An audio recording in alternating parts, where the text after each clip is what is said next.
да споделяте тази ваша сетивност към любовта и да се подарявате на света, защото този свят има нужда от такива луди като нас. Благодаря!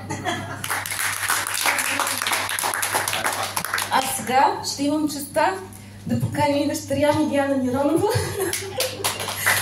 В последния момент и нея включих, но така се случи, че не успяхме да се включи.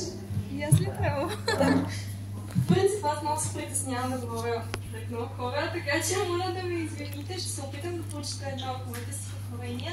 Аз се казвам Диана Миронова, дъщеря съм на нашата издателка и по принцип се занимавам с кинезитерапия, втори курс съм.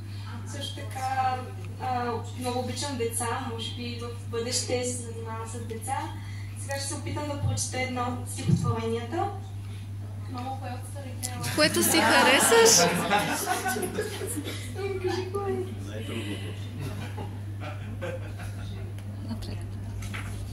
Това трето ли? Казва се красота. Най-щастливи сме така, всички на цялата земя, когато за всеки любовта е близо до своята душа.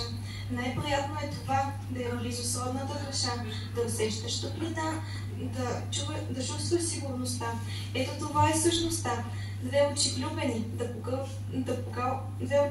да покалват твоята коса, да чуваш добре или спа. Ето това е любовта, точно в малките неща, в красивите думи и в спокойствието в твоята душа.